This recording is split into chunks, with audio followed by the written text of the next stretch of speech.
Hello students, welcome to our YouTube channel. आज के video में हम नर्सिंग कॉम्पिटिटिव एग्जाम के लिए इंपॉर्टेंट क्वेश्चंस डिस्कस करने वाले हैं।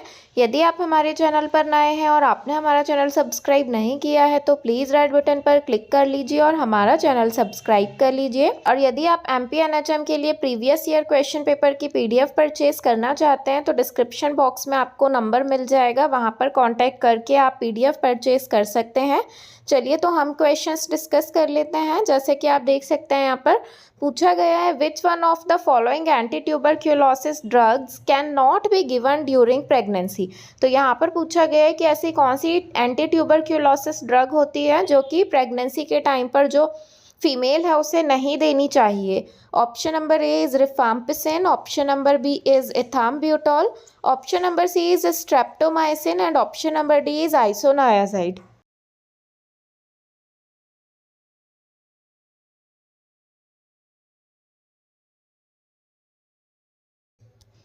तो यहाँ पर इसका जो राइट आंसर है that is option number C, streptomycin. Streptomycin जो एंटी ट्यूबरक्यूलर ड्रग है ये प्रेगनेंसी के टाइम पर नहीं देनी चाहिए, क्योंकि ये जो स्ट्रेप्टोमाइसिन होता है ये प्लेसेंटा को क्रॉस कर सकता है, इसलिए स्ट्रेप्टोमाइसिन जो है ये प्रेग्नेंट वुमन को नहीं देनी चाहिए। उसके बाद पूछा गया है cancer of the cervix is caused by which infection. यहाँ पर पूछा गया है कि जो सर्विक्स में कैंसर होता है तो वो कौन से इन्फेक्शन के कारण सर्विक्स में कैंसर होता है। Option number A is treponema pallidum, option number B is trichomonas vaginalis, option number C is neisseria gonorrhoea and option number D is human papilloma virus.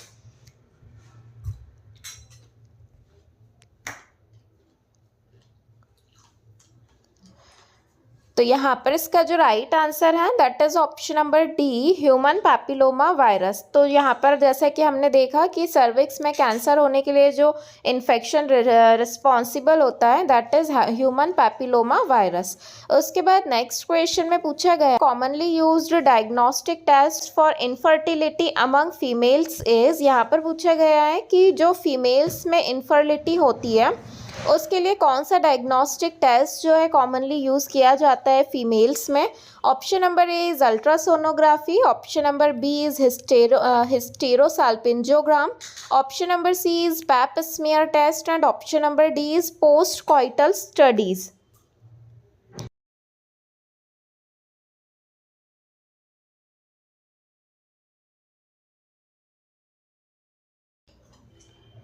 तो यहाँ पर इसका जो राइट आंसर है that is option number B, hysterosalpingogram जो test है ये perform किया जाता है फीमेल्स में इनफर्टिलिटी को आइडेंटिफाई करने के लिए। जो हिस्टेरोसाल्पिंजोग्राम है ये एक ऐसा प्रोसीजर होता है, यहाँ पर आप देख सकते हैं इस तरीके से वेजाइना के थ्रू जो है यहाँ पर कॉन्ट्रास्ट एडमिनिस्टर किया जाता है, जिसकी हेल्प से ये देखा जाता है कि जो फैलोपियन ट्यूब है उसमें कोई ब्लॉकेज तो नहीं है। तो जैसा कि आप यहाँ पर देख सकते हैं यहाँ पर ब्लॉकेज है, इसके कारण जो है यहाँ पर कॉन्ट्रास्ट जो है आगे की तरफ नहीं दिखाई दे रहा है और यहाँ पर कोई ब्लॉकेज नहीं है, इसलिए जो कॉन्ट्रास्ट है ये पूरा फैला हुआ यहाँ पर दिख रहा है यूट्रस एंड फैलोपियन ट्यूब में। तो यहाँ पर जो ये टेस्ट है हिस्टेरो मतलब होता है यूट्रस एंड साल्पिन जो वर्ड है ये फैलोपियन ट्यूब के लिए यूज़ किया जाता है। तो इस एग्जामिनेशन के थ्रू यूट्रस और फैलोपियन ट्यूब में कोई भी ऑब्स्ट्रक्शन तो नहीं है, उस चीज़ को आइडेंटिफाई करने के लिए ये टेस्ट परफॉर्म किया जाता है। उसके बाद नेक्स्ट क्वेश्चन में पूछा गया है instrument use for the collection of pap smear is. यहाँ पर पूछा गया है पैप स्मीयर को कलेक्ट करने के लिए कौन सा इंस्ट्रूमेंट यूज़ किया जाता है। Option number A is iris spatula, option number B is piper forcep, option number C is Neville Barnes forcep and option number D is Simpson's forcep.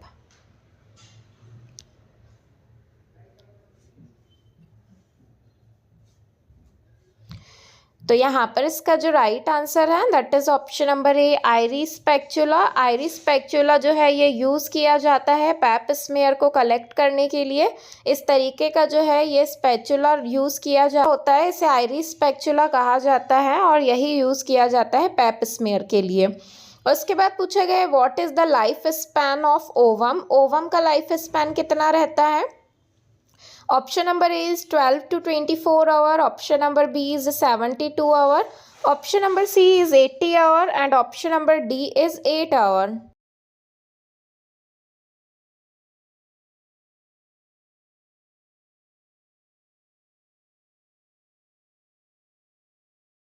तो यहाँ पर इसका जो राइट आंसर है that is option number A 12 to 24 hour. Ovum का जो life span है ये 12 to 24 आवर रहता है। और यदि स्पर्म का लाइफ स्पैन देखा जाए तो स्पर्म का लाइफ स्पैन 48 से लेके 72 आवर होता है। उसके बाद पूछा गया है outer most layer of the ovary is made up of. यहाँ पर पूछा है कि जो ओवरी की आउटर मोस्ट लेयर होती है वो कौन सी सेल्स के द्वारा बनती है। Option number A is simple cuboidal cells, option number B is stereocilia cell, option number C is a stroma cell and option number D is a cilia cell.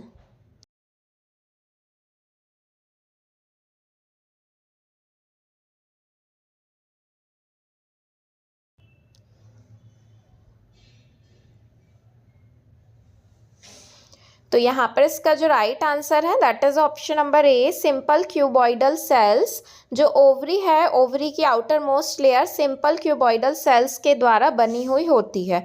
उसके बाद पूछा गया है after ovulation the Graafian follicle becomes N endocrine organ called. यहाँ पर पूछा गया है कि जो ग्राफियन फॉलिकल्स होते हैं ये ओव्यूलेशन के बाद ऐसा एंडोक्राइन ऑर्गन बनाते हैं जिसका नाम इनमें से कौन सा है। Option number A is fibrin, option number B is ovarian tube, option number C is globulin and option number D is corpus luteum.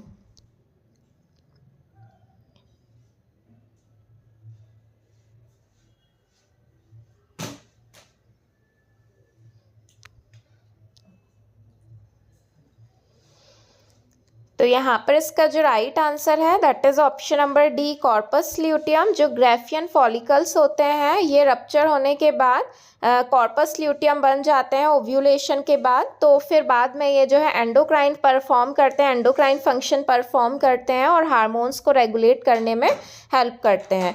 उसके बाद नेक्स्ट क्वेश्चन में पूछा गया है स्यूडोसाइसिस कौन सी कंडीशन होती है।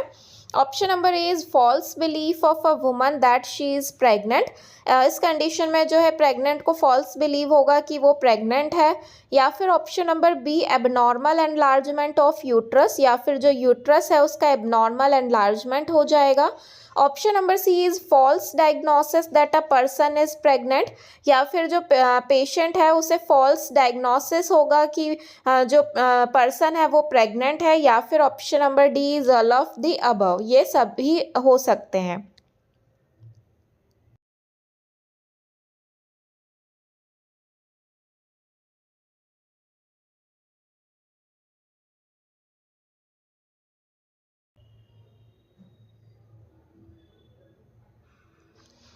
तो यहाँ पर इसका जो राइट आंसर है that is option number A false belief of a woman that she is pregnant. Pseudocyesis ऐसी कंडीशन होती है जिसमें जो प्रेग्नेंट वुमन होती है उसे ऐसा फील होता है कि वो प्रेग्नेंट है, लेकिन वो जो है रियल में प्रेग्नेंट नहीं होती है। लेकिन उसे पूरे ऐसे सिम्टम्स आएंगे, उसके मेंस्ट्रुएशन भी स्टॉप हो जाएंगे और वो पूरा ऐसा फील करेगी कि वो प्रेग्नेंट है। एक प्रकार की साइकोलॉजिकल डिस्टर्बेंस होता है ये फीमेल्स में। बट जब टेस्ट कराए जाएंगे, डायग्नोस्टिक टेस्ट परफॉर्म कराए जाएंगे तो उसमें पता चलेगा कि ये फॉल्स बिलीव है पेशेंट का कि वो प्रेग्नेंट है। उसके बाद नेक्स्ट क्वेश्चन में पूछा गया है टॉर्च इंडिकेट्स। टॉर्च का फुल फॉर्म पूछा गया है। Option number A is toxoplasma, rubella, candida and herpes simplex. Option number B is toxoplasma, rubella, cytomegalovirus and herpes simplex. Option number C is tetanus, rubella, cytomegalovirus and herpes simplex and option number D is tetanus, rabies, cytomegalovirus and herpes simplex. तो यहाँ पर हमें torch का full form बताना है।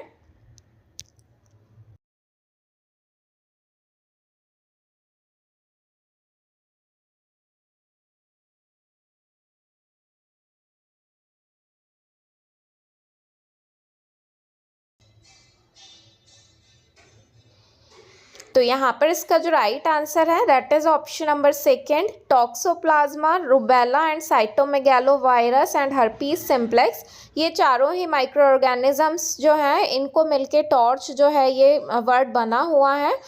TO is refers to toxoplasma, R refers to rubella, C refers to cytomegalovirus and H refers to herpes simplex। तो यहाँ पर जो है ये 4 माइक्रो ऑर्गेनिज्म से मिलके टॉर्च डिसीज़ होती है। उसके बाद तो यहाँ पर जो टॉर्च है उसमें ये 4 माइक्रो ऑर्गेनिजम्स इंक्लूड होते हैं। उसके बाद नेक्स्ट क्वेश्चन में पूछा गया है bleeding due to the premature separation of a normally situated placenta is called. यहाँ पर पूछा है कि ऐसी कंडीशन जिसमें जो प्लेसेंटा है वो प्री मैच्योर सेपरेट हो जाए यूट्राइन वॉल से जिसकी वजह से ब्लीडिंग हो रही हो, तो ऐसी कंडीशन को क्या कहेंगे। Option number A is placenta previa, option number B is incidental haemorrhage, option number C is postpartum haemorrhage and option number D is abruptio placenta.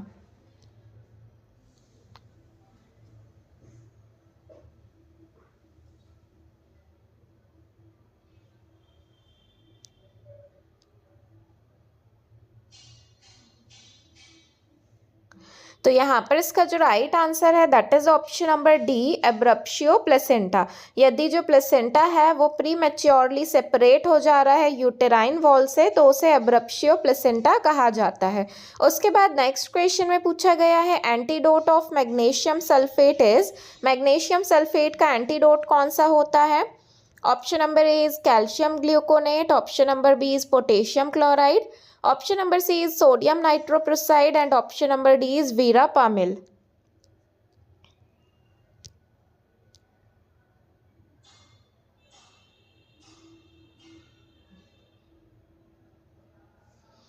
तो यहाँ पर इसका जो राइट आंसर है that is option number A, calcium gluconate. Magnesium sulphate का जो antidote है that is calcium gluconate. उसके बाद पूछा गया है snow storm pattern on ultrasound with no foetus और gestational sac is the characteristics of.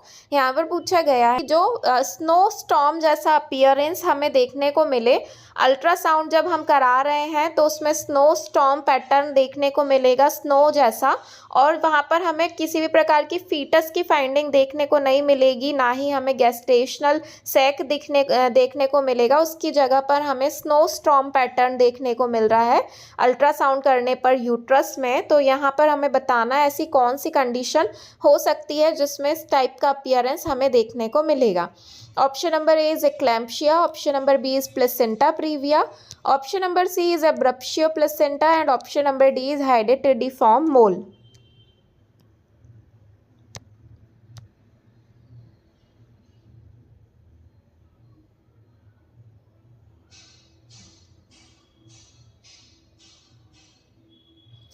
तो यहाँ पर इसका जो राइट आंसर है that is option number D, hydatidiform mole. जो ये कंडीशन होती है हाइडेटिडिफॉर्म मोल, इसमें स्नो लाइक अपीयरेंस देखने को मिलता है। यहाँ पर आप इमेज में देख सकते हैं इस तरीके का जो है अपीयरेंस देखने को मिलता है हाइडेटिडिफॉर्म मोल वाली कंडीशन में।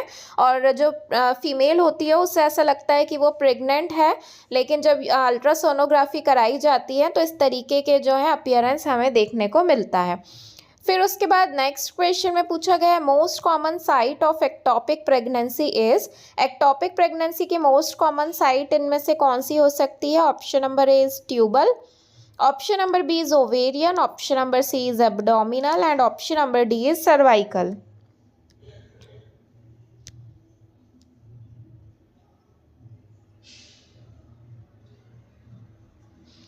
तो यहाँ पर इसका जो राइट आंसर है that is option number A, tubal. Tubal वाली साइट पर जो है मोस्ट कॉमनली एक्टोपिक प्रेगनेंसी होती है tubal that is fallopian tube. तो यहाँ पर आप देख सकते हैं डिस्क्रिप्शन, जो एक्टोपिक प्रेगनेंसी है मोस्ट कॉमनली जो इसमें क्या होता है फर्टिलाइज्ड ओवम जो है ये जो है एंडोमेट्रियल कैविटी में इम्प्लांट ना होने की जगह किसी अदर रीजन में जाकर इम्प्लांटेशन हो जाता है। तो इस कंडीशन को जो है एक्टोपिक प्रेगनेंसी कहा जाता है।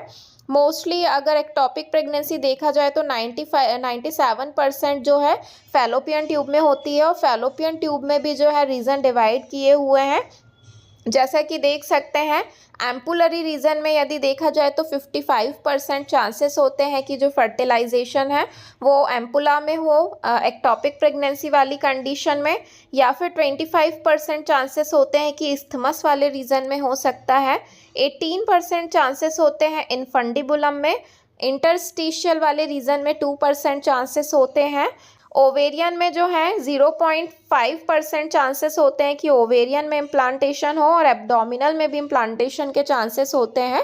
ओनली 1% चांस है कि एब्डोमिनल में भी जो है एक्टोपिक प्रेगनेंसी हो सकती है। तो यहाँ पर जो है ऑप्शन से रिलेटेड जो है right answer that is option number A, tubal. उसके बाद पूछा गया है which is the drug of choice for the management of eclampsia. Eclampsia के मैनेजमेंट के लिए कौन सी ड्रग हम मेडिसिन पेशेंट को दे सकते हैं। Option number A is sodium nitroprusside, option number B is magnesium sulphate, option number C is dopamine and option number D is लैबेटालॉल।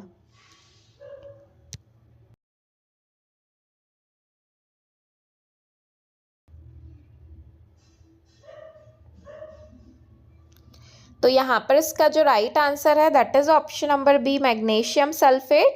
एक्लैम्पशिया वाले पेशेंट को जो है मैनेजमेंट के लिए हम मैग्नीशियम सल्फेट देते हैं। उसके बाद पूछा गया है umbilical cord is attached to, umbilical cord जो है वो इनमें से किससे अटैच होती है। Option number A is foetal surface of placenta, foetal surface से अटैच होती है। Option number B is maternal surface of placenta, maternal surface से अटैच होती है। या फिर option number C near to the centre of the surface, surface के near में जो सेंटर वाला सरफेस होता है वहाँ पर प्रेजेंट होती है। या फिर option number D both A and B, दोनों ही ऊपर वाले जो हैं ये सही हैं। तो यहाँ पर हमें बताना है कि अम्बिलिकल कॉर्ड जो है वो किससे अटैच होती है।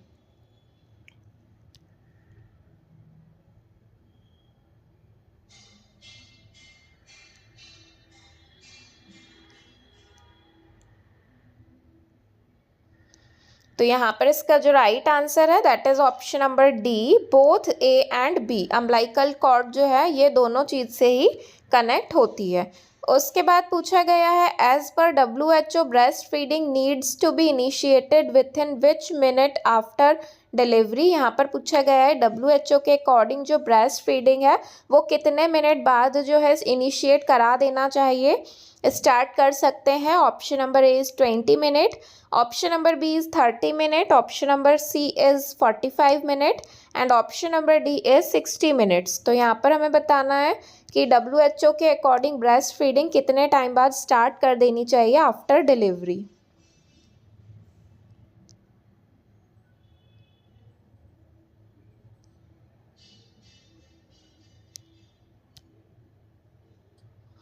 तो यहाँ पर इसका जो राइट आंसर है that is option number B, 30 minutes. 30 minutes के बाद जो है ब्रेस्ट फीडिंग स्टार्ट कर देनी चाहिए डिलीवरी के बाद। उसके बाद पूछा गया है टोकोलाइटिक एजेंट्स आर यूज्ड टू, जो टोकोलाइटिक एजेंट्स होते हैं ये किस चीज़ के लिए यूज़ किए जाते हैं। Option number A is enhance the preterm labour, preterm labour को इन्हेंस करने के लिए। Option number B is suppress the preterm labour, preterm labour को सप्रेस करने के लिए। Option number C is enhance the normal labour, normal labour को enhance करने के लिए। या फिर option number D suppress the normal labour, या फिर नॉर्मल लेबर को सप्रेस करने के लिए।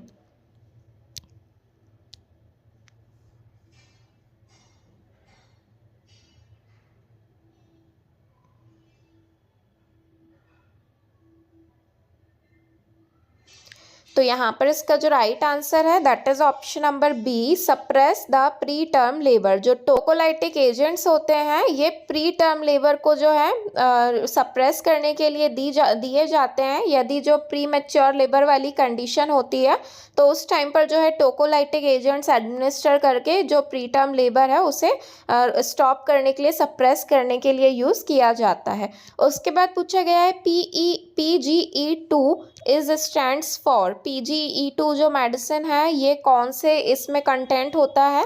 Option number A is dinoprostone, option number B is oxytocin, option number C is misoprostol and option number D is Methergine.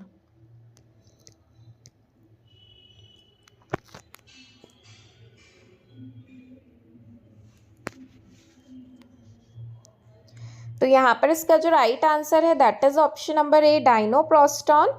PGE2 जो है that is prostaglandins. Prostaglandins E2 जो ये मेडिसिन है इसमें डाइनोप्रोस्टॉन का जो है कंटेंट रहता है और ये एबॉर्शन को इंड्यूस कराने के लिए ये मेडिसिन जो है ये यूज़ की जाती है।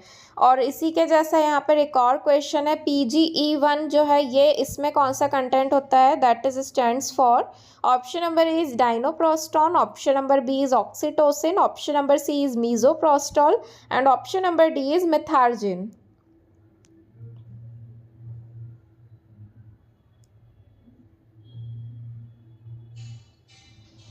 तो यहाँ पर इसका जो राइट आंसर है that is option number C, misoprostol. PGE1 जो है प्रोस्टाग्लैंडिन E1 जो है इसमें मीजोप्रोस्टॉल कंटेंट रहता है और ये दोनों ही मेडिसिन जो हैं ये अबॉर्शन को इंड्यूस करने के लिए पेशेंट को दी जाती हैं।